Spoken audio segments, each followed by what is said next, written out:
Ladies and gentlemen, we take you now by direct wire to the Shrine of the Little Flower, Royal Oak, Michigan, for the regular Sunday afternoon program of Father Charles E. Coughlin.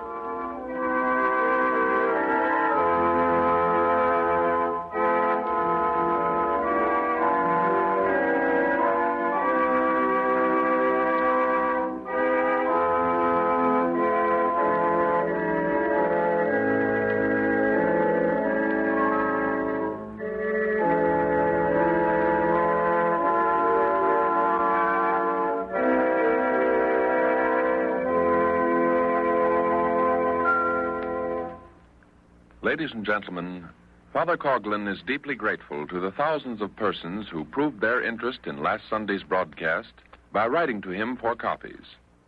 This series of broadcasts, opened last Sunday, will continue for the next 7 or 8 Sundays. Each lecture will contain information of a vital nature, information related to the greatest national problems which beset us, the problems of prosperity and peace. Supplementing these lectures, the editors of Social Justice magazine, under the supervision of Father Coughlin, will begin reproducing and printing information found only in government documents, information related to unemployment, debt, war, peace, and finance. These are days when all thoughtful citizens should be armed with such information, for only the truth will make you free. Thus, here is an opportunity for you. Please address a letter this week to Father Coughlin, asking him to put your name on the mailing list for these few weeks at least, so that you will receive this first-hand, vital, factual information. Simply address your letter to him at Royal Oak, Michigan. To dispel idle rumors which are gaining some currency, this broadcast is in no wise donated. It is fully paid for at full commercial rates. Its cost is assimilated by the friends of Father Coughlin in this radio audience, and by those who appreciate the information which he incorporates in his lectures. In these days when truth is so precious, it is most heartening to know that your reverend speaker is encouraged by the magnificent support which his unprejudiced listeners are extending to him.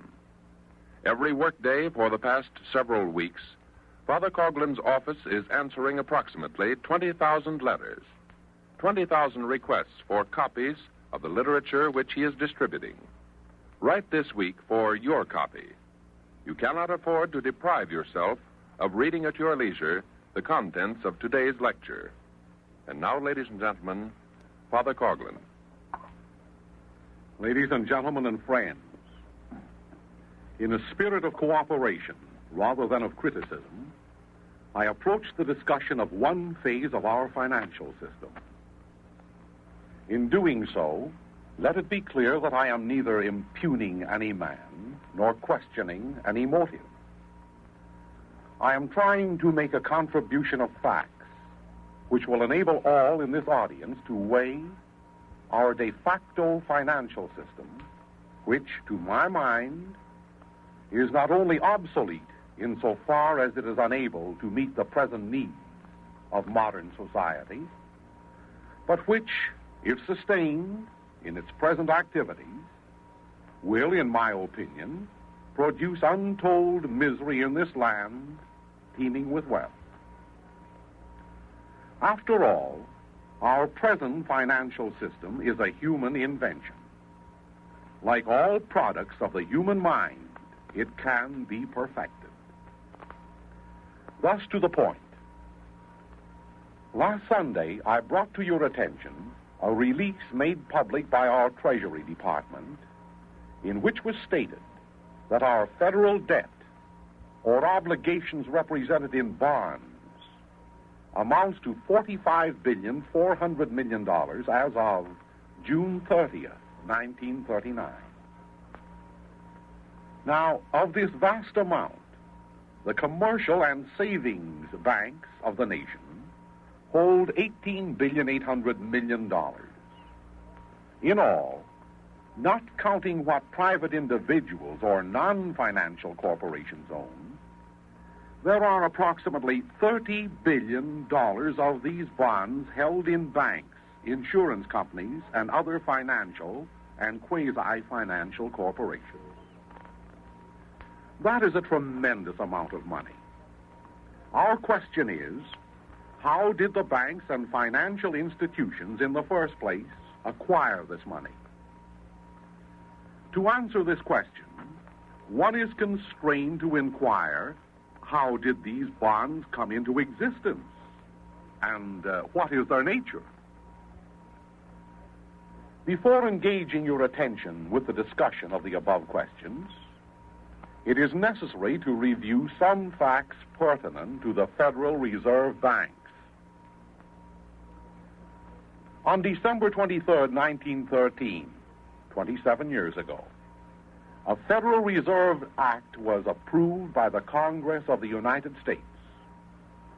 This act permitted bankers to establish a bankers' bank, or to be more precise, 12 bankers' banks, situated, one in each regional division of the United States of America. During the course of years, the original Federal Reserve Act was amended or perfected. For example, on June 1st, 1933, the amended Federal Reserve Act, according to government documents, was passed, quote, to provide for the establishment of Federal Reserve banks to furnish an elastic currency, unquote, and for other purposes.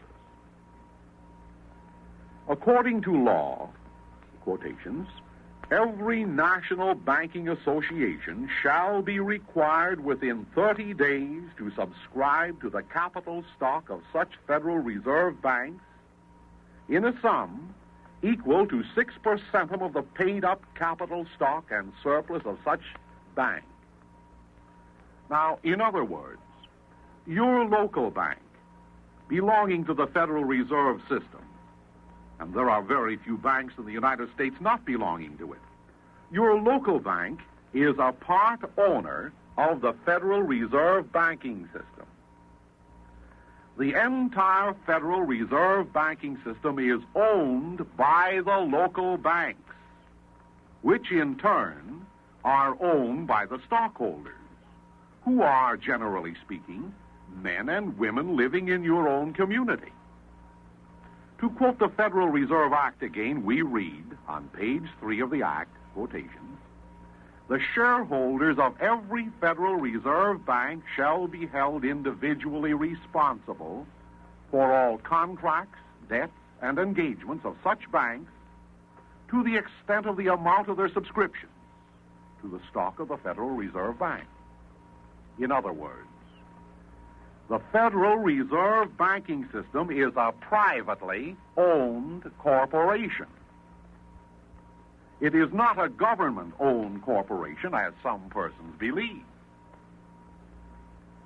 As factual as is the statement that the Federal Reserve banks are privately owned corporations, not government-owned corporations, it is both amusing and alarming to learn that not only some factory workers, but also some professional men and businessmen labor under the impression that the Federal Reserve banking system is a government-owned corporation.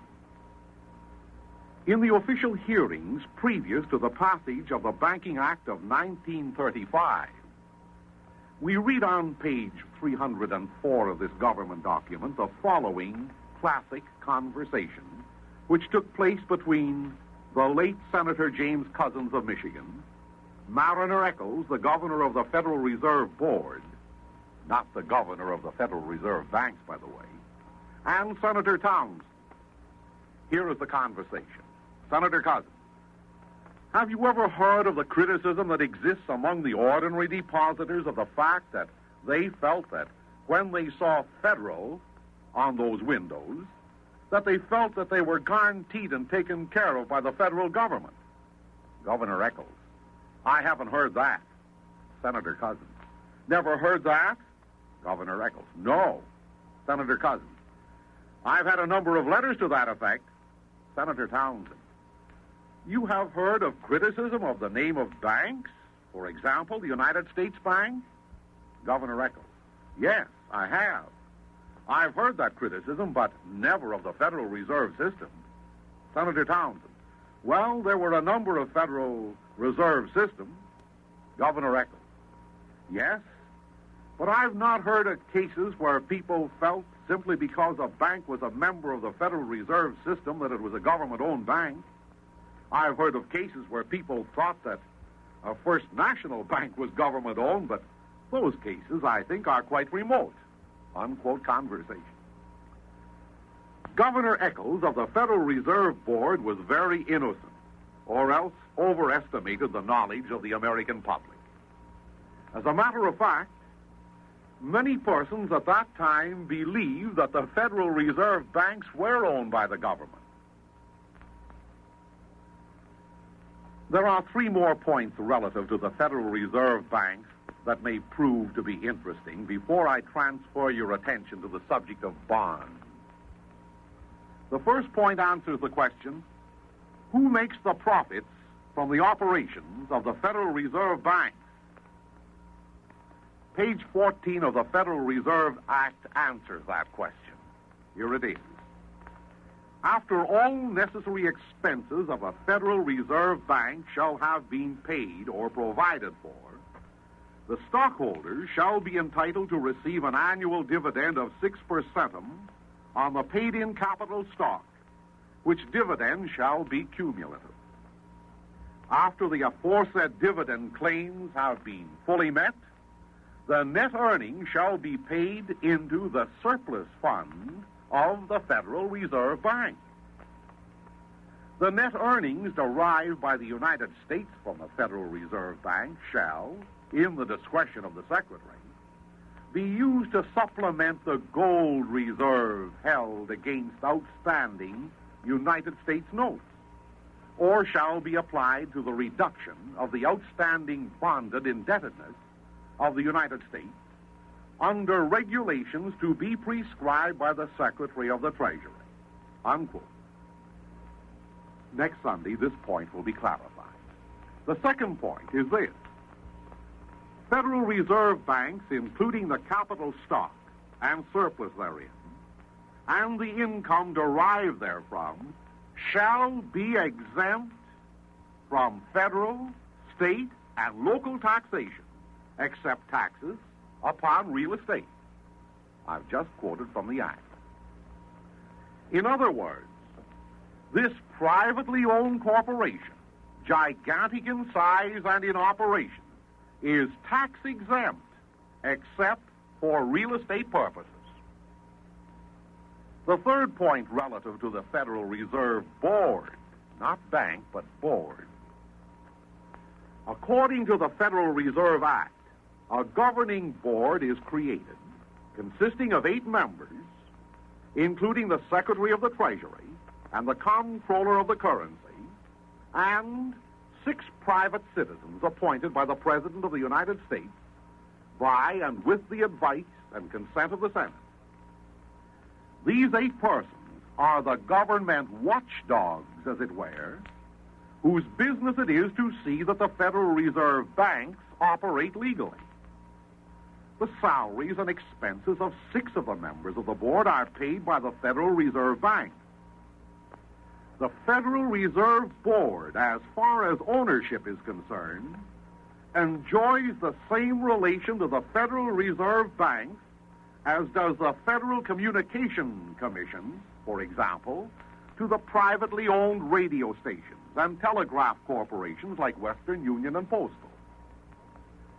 This Federal Reserve Board has been in existence since the Federal Reserve banks were established in 1913. It was in existence during the panic of 1920 and failed to avert it, although every person knew it was a financial panic.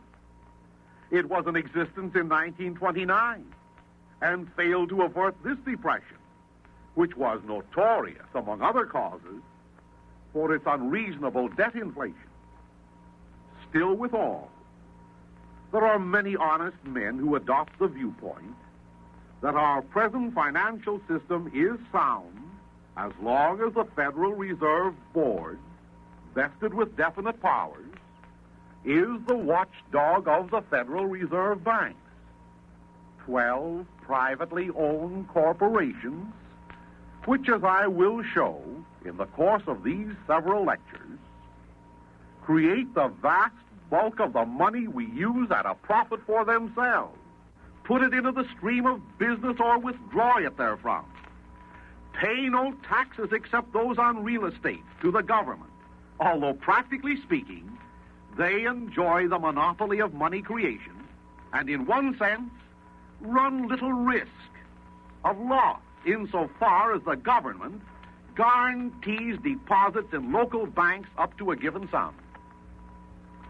Now, with this skeleton background of the Federal Reserve banks in our minds, let us proceed to the subject of the billions upon billions of dollars worth of bonds which the banks, who are members and owners of the Federal Reserve, hold in their vault. First of all, a government bond is a promise made by the government to pay the bondholder the principal sum plus the interest in lawful money represented by the bond. Promise to pay. It means that for every Federal Reserve bond extant, the taxpayers of the nation must surrender part of their wages or earnings to redeem that bond, which, after all, is a mortgage upon their pay envelopes, their houses, their factories, their farms, and their merchandise, and in one sense, a mortgage upon their jobs. Federal bonds are federal debts, which all citizens must share. Debts to be liquidated either through direct taxation or through consumers' taxation, in payment of which every person must share.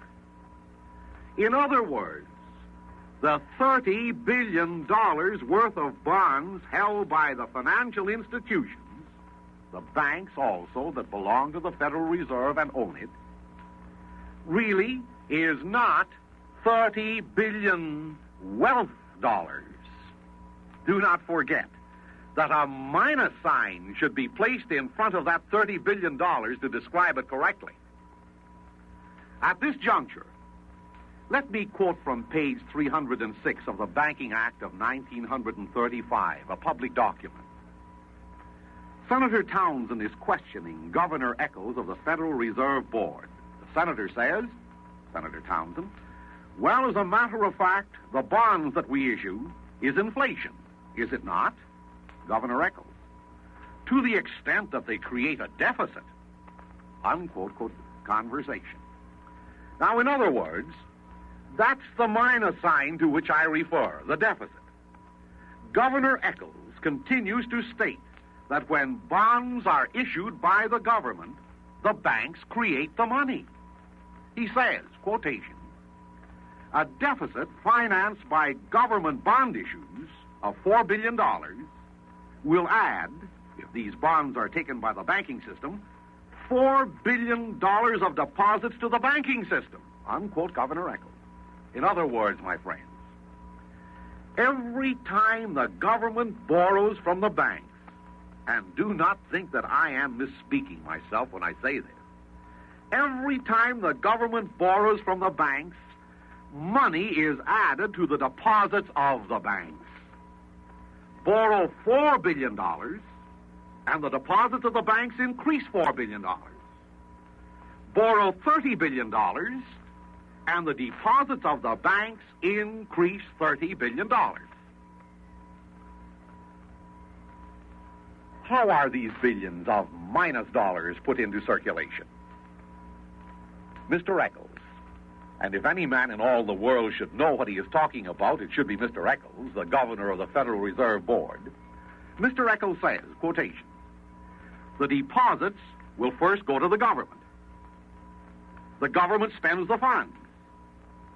They come to the banks as deposits of individuals and corporations, unquote. Now, for the important question. Where did the banks get the money to buy the bonds from the government? If you and I, private citizens, buy a government $1,000 bond, we pay $1,000 of money that we earned by our labor or enterprise. But not so with the banks. Only simple, uninformed persons think that the banks pay dollar for the bonds they receive from the government. To prove that, well, here's what Mr. Eccles says on page 308. Says he, to the extent that the public buys the government bonds, it in no way changes the volume of money. It in no way changes the volume of money in the system when the individuals and corporations buy the bonds. But when the banks buy bonds, it does make a difference. To the extent that the deposits are increased by the banks purchasing bonds, the excess reserves of the banks are reduced by, only is my own word, are reduced by 10%. In other words, if the banks buy $1 billion of government bonds, I'm still quoting Mr. Eccles, the deposits of the banks as a rule are increased by $1 billion. And the average required reserve is increased by $100 million. Therefore, if the banks have $1 billion excess reserve and then buy $1 billion worth of government bonds and increase the deposits $1 billion, their own deposits, their excess reserve is reduced to $900 million. In other words, unquote Mr. Eccles, in other words, according to the figures of Mr. Eccles, the man who should know, the Federal Reserve Bank members pay no more than $100 for a $1,000 bond, $100,000 for $1 million bond. For the $18.9 billion worth of bonds now held by the banks, they paid, according to these figures, only $1.189 billion. Now, let us pause to review what was said. I shall put it in question and answer form. What are the steps taken when the banks get government bonds for nothing? Yes, for nothing, except the cost of making bookkeeping entries and the reduction of their excess reserves equaling 1/10 the value of their bonds. Here are the steps. First, well, there's need to build battleships or feed the hungry or engage in some government project that will cost, let's say, $1 million. Congress approves the project. Congress appropriates the money. Congress instructs the Treasury to borrow it from the banks. Next, the Secretary of the Treasury then instructs the Bureau of Engraving to manufacture or print United States bonds. Next, these United States bonds, which are a first mortgage on every home, farm, business, income, and job, are allocated to the local banks throughout the country. Each bank, that is, member of the Federal Reserve, each bank indicates how many bonds it wants. It will always ask for more than it hopes to get. Why not? This is something for nothing proposition, affecting the excess reserves of the bank only to the extent that its reserves are depleted 1/10 of the value of the bonds. Next, when the bonds are received by the banker, he makes a bookkeeping entry, marking down as assets $1 million of bonds, and as liabilities, $1 million of deposits. Next, then Uncle Sam obtains a check for $1 million, which the banker obtained by having decreased his reserves only by $100,000. On this point, Governor Eccles says, quotation, in purchasing offerings of government bonds, the banking system as a whole creates new money or bank deposits.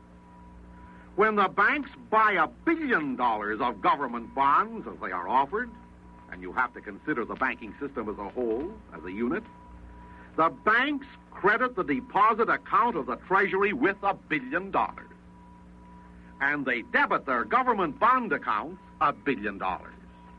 Or they actually create, by a bookkeeping entry, $1 billion, unquote Governor Eccles.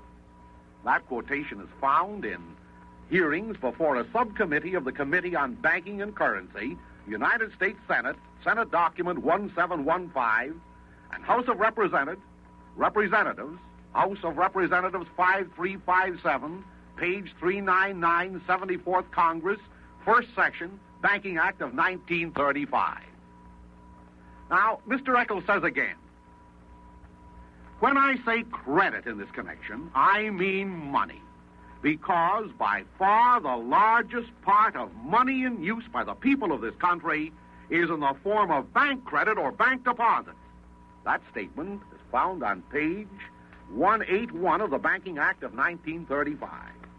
And again, he says, money is created in our present system by banks loaning to corporations, to individuals, and to the government. Unquote Mr. Eccles. That statement found on page 399 of the Banking Act of 1935. My friends, the statements which I have made are almost unbelievable. It is unbelievable that privately owned banks, who own the Federal Reserve Bank, create money through the process of bonds and loans.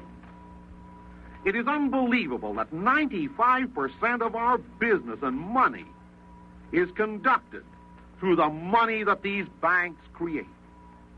It is unbelievable that at 3% interest, we pay these privately owned banks for creating money $900 million a year on the $30 billion of bonds that they hold.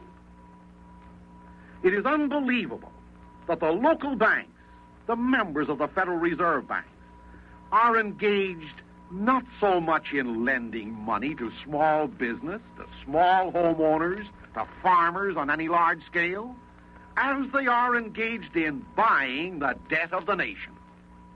It is unbelievable that the members of the Federal Reserve Banks collect interest on at least 9/10 of the bonds which they secured without even buying them with a penny of legal tender. It is unbelievable that the more debt the government creates and the more bonds the local banks obtain, the greater is the profit for the bankers under this present system. Oh, it's a system, to my mind, that thrives on misery. I said that 95% of our business is conducted with the money created by the bankers as a result of their getting bonds from the government with $100 for a $1,000 bond. And speaking of things that are unbelievable, the Federal Reserve Board, not the Federal Reserve Bank, the Federal Reserve Board, the government watchdog, is empowered to require the Federal Reserve banks, directly and indirectly the local banks, to purchase or sell government bonds without any limitation. That's found on page 310 of the hearings of the Senate on the Banking Act of 1935. Now, this means, in my opinion, that if the financial policies now in vogue will be continued for another 3 or 6 years, necessitating more borrowing, more bonds, the vaults in the local banks will hold not $30 billion of bonds, but $60 billion. The national debt will not be $45 billion, but $90 billion. And the tax burden which the citizens are bearing will be double what they are today. Now, in concluding this portion of my lecture, I see several weaknesses in our present financial structure. And I warn you that these are my opinions based on the facts which I've just cited. Opinions which I readily admit are not shared by many economists, not sociologists. Well, first, this is a structure predicated upon debt, not upon wealth. Second, it's a structure owned not by the government and the people, but by private corporations who, in one sense, are subject to the control of the Federal Reserve Board and, in another sense, are not. And thirdly, it's a structure which, as a result of this control, forces private banks to buy government debts, government bonds, to invest in debt rather than invest in the enterprises of a local community, although your local bank got its start from the money obtained from the local community. I just said that the Federal Reserve banks are owned by private corporations and are governed in one sense by a federal control board and in another sense are not governed by a federal control board. Now, to clarify this statement, let me use the words of the Comptroller of the Currency, Mr. J.F.T. O'Connor, who in a letter written to Mr. Owen D. Young on June 6, 1935 said, quotations, Federal Reserve banks are owned by member banks. Well, the Comptroller of the Currency joins with the Governor of the Federal Reserve Board in stating that the Federal Reserve banks are owned by member banks. 6 of the directors of such banks are elected by member banks, private interests, and should the present Title II of the Banking Act of 1935 be enacted, the entire supervision would be in the hands of the Governor of the Federal Reserve Bank, not the Governor of the Federal Reserve Board, who would be elected by the directors. You would then have the situation of the very men, in some cases, whose banks are to be examined, sitting on a board of directors of an institution charged with the responsibility of examination of the particular institutions these men represent. It would certainly seem to be against the public policy for a man to appoint an examiner to examine his own bank. It is difficult, continues Mr. O'Connor, to see how Federal Reserve banks can take the responsibility of supervision when, as is frequently the case, they are the member bank's largest creditor. How can a Federal Reserve bank deal impartially with depositors in insolvent banks in the hands of receivers if it is responsible for the appointment of the receiver and must also collect its own debt against the bank? Unquote Mr. O'Connor. He's only the Comptroller of the Currency in 1935. Now, that letter, ladies and gentlemen, that I read, will be found on page 1004 of a book entitled Hearings on the Senate Bill 1715 and the House of Representatives Bill 7617 on the Banking Act of 1935. I have a copy of the letter in the document. Possibly the best yardstick to use in measuring the efficiency of the present financial system is the one which is related to the statement, by their fruits they shall be known.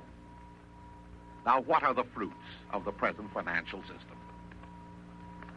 In the last 7 years, our government has spent in cash over $26 billion to create jobs and raise the purchasing power of the people. In the same period of time, 7 years, it spent $6 billion for materials to be used essentially in a works program. In the same period of time, it has loaned $17 billion to business to create jobs for the unemployed. Now, that makes $49 billion in 7 years, which our government has put into the channels of commerce and trade, primarily to give employment to those who sought a job in our country. Still withal, we are told that approximately 10 million persons who are seeking jobs cannot find them. We are told that 2/3 of our families are still living on an annual income of $69 a month. Last Sunday, I explained that. We are told that more than 40,000 farms have been confiscated by government, not by banks so much, but by government, as well as hundreds of thousands of homes and properties. We're told that taxation has risen abnormally. And we're told, this is a sad thing, that production is practically up to normal. In other words, $49 billion. Those are some of the fruits. Debt money has failed to filter down adequately and efficiently to the farmer, the laborer, and the unemployed. Yes, production is almost up to normal. And fewer men, both laborers and farmers, are being used in production. That's the sad part of it. But distribution, in other words, is absolutely out of gear. Production up, but no distribution that is efficient. Now, is it not true that when I mention the word distribution, we understand the movement of foodstuffs from the farm through the store to your pantry? That we understand the movement of wearing apparel from the cotton fields or the sheepfold through the mill to your clothes closet? Or shelter from the forest, the quarries, the mines, through the factories, to a roof over your head that you can call your own? That's what we mean by distribution. Why haven't 2/3 of our population the food, the clothing, and the shelter they require? It's all here in America in the raw. It's all here in our wonderful factories and in our skilled men. It is not distributed because the financial system, which is the medium of distribution, has broken down. Instead of being a help to the majority of our citizens, has not our financial system, the one that I have partially described, has it not been more or less of a detriment? According to the congressional record of March 20, 1940, Mr. Eccles, the governor of the Federal Reserve Board, not the governor of the Federal Reserve Bank, I repeat, is reported to have said that we can have a debt of $100 billion. Does the governor mean that we can have $100 billion debt with the present prices, the present unemployment, the present rate of taxation, and the present discontent? Does the governor mean that only persons who will prosper in this nation under such a system will be the owners of the debt? And these chiefly are the owners of the private banks, which in turn own the Federal Reserve banking system? Private banks that buy our debt at $100 for $1,000 worth? My friends, I have heard it said in financial circles of late that our national debt is money which we owe to ourselves. I have heard the question argued, why should we pay ourselves what we owe ourselves? I have heard the conclusion drawn that neither the government nor the owners of the Federal Reserve System care very much whether or not we pay the principal as long as we pay the interest. Their interest pyramided from 30 billion to 90 billion. That would mean a lot. Do men who defend such a theory simply want to wax fat on the $1 or $2 or $3 billion of interest money which we citizens and taxpayers will be required to expend for the privilege of supporting a system of debt money, of fountain pen money, which is issued into circulation with an interest charge upon it by a privately owned corporation that is governmentally controlled, we admit. Yes, by their fruits they shall be known is not a bad yardstick to employ in judging the efficiency and the efficacy of the present financial system, which is notorious for pyramiding debts and for failing to contribute very much towards the solution of our unemployment problem, towards the solution of an annual living wage, towards the solution of production at a profit for the farmer, towards the solution of multiplying the ownership of private homes, towards the solution of discontent, towards the solution of decentralizing wealth, now concentrated in the hands of a few. Now, that last point, the concentration of wealth in the hands of a few, that is part and parcel of the Federal Reserve banking system. For to my mind, be it known that the local banks, that is, the member banks of the Federal Reserve System, not only create money when they accept Federal Reserve bonds by making loans to the government, oh, indeed, they also create money when they make a loan to a private citizen. How is that, you ask? Well, in the case of a private citizen, yourself, for example, if you wish to borrow $10,000 from a bank, the bank obliges you, in most cases, to put up security, namely your home or your factory or your farm. The bank then loans you $10,000, having marked on its books a $10,000 deposit.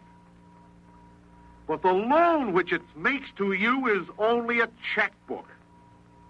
It doesn't loan you 10,000 actual dollars. It creates at least 9/10 of that $10,000 by a stroke of the pen. You get a checkbook granting you the privilege of writing $10,000 worth of checks. If you fail, when overcome by ill health or by a depression, to make your payments to the bank, what happens?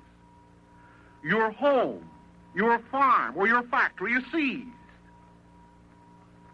In the first instance, you were loaned only privately created money, more properly called debt money with a minus sign in front of it. Money that does not actually exist. And in the last instance, when you fail to meet the payment of the debt represented by fountain pen money, what happens? Your real wealth is confiscated. You lose your home or your factory or your farm. Now, I'm not impugning the men who own or who are engaged in the local banks or in the Federal Reserve banking system. I'm simply calling to your attention the unworkability of the present financial system, which to my mind is predicated upon debt. The more debt, the more prosperous it is, and which to my mind is leading this country into chaos. And incidentally, vested with this tremendous power of creating money through the medium of loans, the Federal Reserve banks and their affiliates, namely the local banks, and the Federal Reserve Board might possibly repeat in 1940 the history chronicled in 1914, 15, 16, and 17. Yes, The Federal Reserve banks were in existence then. So was the Federal Reserve Board. Now, relative to that history, back in 1914, 15, 16, and 17, let me conclude this lecture by reading to you document number 763, period, 72111-351-A, which the Secretary of the Treasury of State, William Jennings Bryan at the time, addressed to President Wilson on August 10th, 1914. Here's what the Secretary of State said to the President of the United States in an official document which I have. My dear Mr. President, I beg to communicate to you an important matter which has come before the department. Morgan Company of New York have asked whether there would be any objection to their making a loan to the French government and also the Rothschilds. I suppose that is intended for the French government.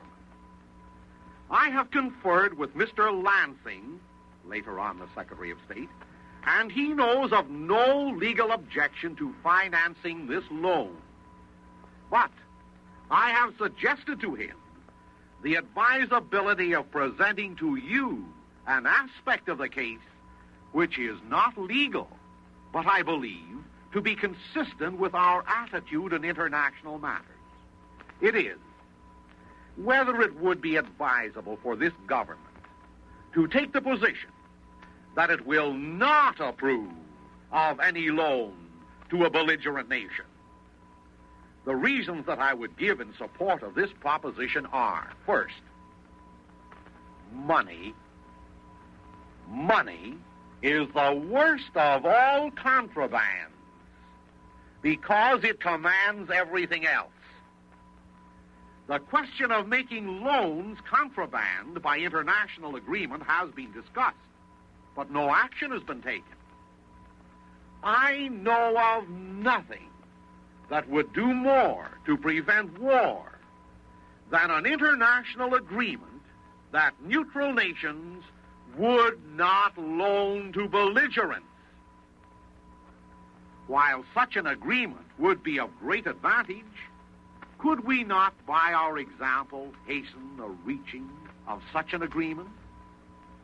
We are the one great nation which is not involved, and our refusal to loan to any belligerent would naturally tend to hasten a conclusion of the war. We are responsible for the use of our influence through example, and as we cannot tell what we can do until we try, the only way of testing our influence is to set the example and observe its effect. This is the fundamental reason in support of the suggestion submitted. Second, still quoting the famous letter, there is a special and local reason, it seems to me, why this course would be advisable. Mr. Lansing observed in the discussion of the subject that a loan would be taken by those in sympathy with the country in whose behalf the loan was negotiated. If we approved of a loan to France, we could not, of course, object to a loan to Great Britain, Germany, Russia, Austria, or to any other country. And if loans were made to these countries, our citizens would be divided into groups, each group loaning money to the country which it favors, and this money could not be furnished without expressions of sympathy. These expressions of sympathy are disturbing enough when they do not rest upon pecuniary interests.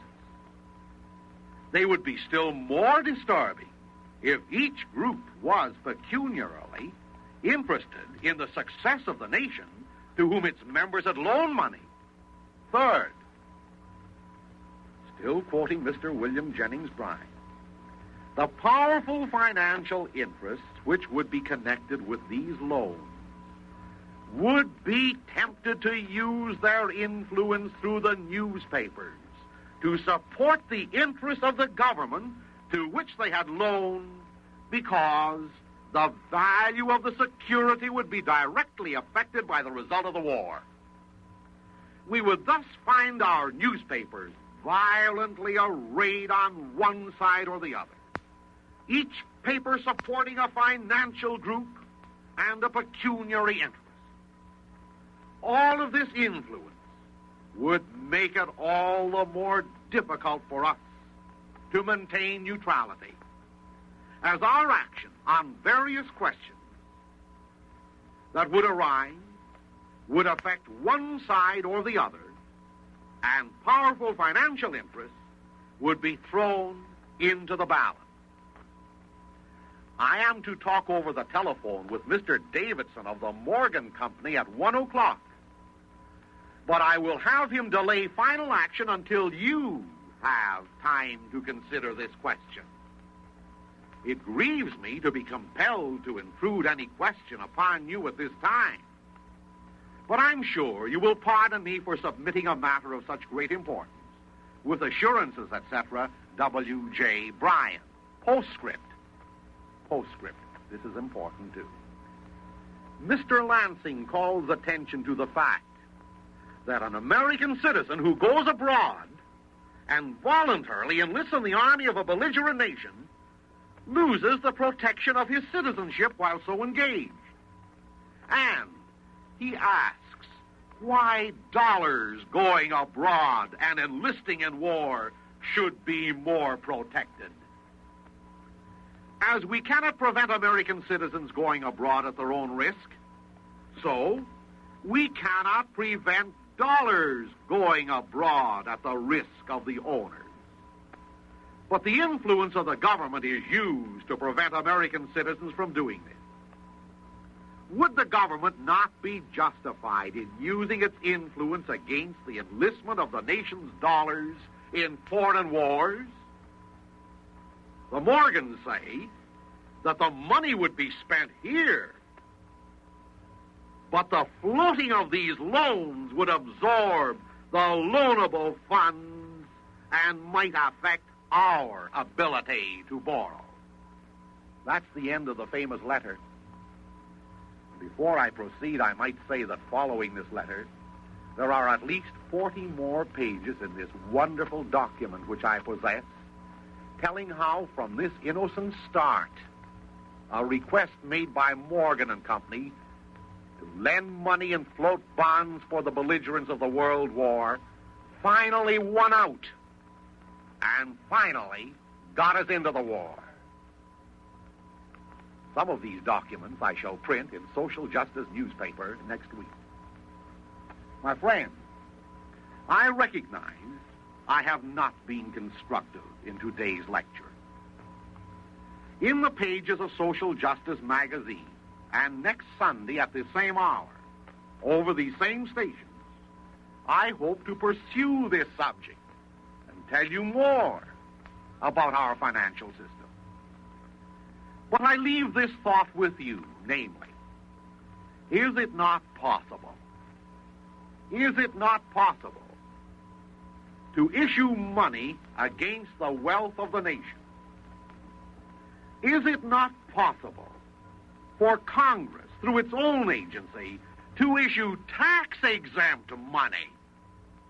Did I not say previously that $18.9 billion worth of the bonds the banks now have were obtained with $1.89 billion? 10 cents on the dollar was their purchase price. Well, is it not possible to solve the problem of distribution just as well as we have solved the problem of production? Is it not possible for Americans living in this land of plenty to enjoy the products thereof instead of being barred from enjoying them because, to my mind, we are wedded to an obsolete system of finance? Well, trusting that these thoughts which I have expressed will prove of interest to all of you, I shall consider it a favor if you will permit me to mail you a copy of this address, which is only one of a series. And if you will also permit me to enroll your name on the mailing list of social justice for points relative to the Federal Reserve Act, to the Banking Act of 1933, to the Banking Act of 1935, and to the whole financial structure, will be published, supported by documentary evidence of an official nature. My friends, I thank you for listening to this rather abstract lecture, and I ask you, if it is not inconvenient, to listen in again next Sunday at the same hour when this subject will be discussed further. Ladies and gentlemen, possibly there are some facts contained in the lecture to which you have just listened which you did not know. Undoubtedly, the facts and figures which Father Coughlin has marshaled in the last 2 Sundays' lectures, and which he has prepared for the following 6 or 7 Sundays, will prove to be most interesting and educational to hundreds of thousands in this audience. It is my privilege to invite you to write to Father Coughlin this week, asking him to mail you a copy of these lectures, which he will print in book form. There is no charge for the book. However, to enable Father Coughlin to order the proper number of copies, please mail your requests as soon as it is convenient. Again, on behalf of Father Coughlin, I thank you most sincerely for the support which has made this broadcast possible. I thank you for the gracious letters which you have poured upon the Reverend Speaker's desk at a time when your confidence is most deeply appreciated. And now, in the remaining few moments of our broadcast, we ask you to join with us in listening to the Little Flower Choristers, transcribed at New York under the direction of Emil Cote, as they sing for us, O Sacred Heart, O Love Divine.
Now, ladies and gentlemen, in closing, may we ask you once again to be prompt in mailing your requests for the printed book of lectures which Father Coughlin will be happy to mail to you.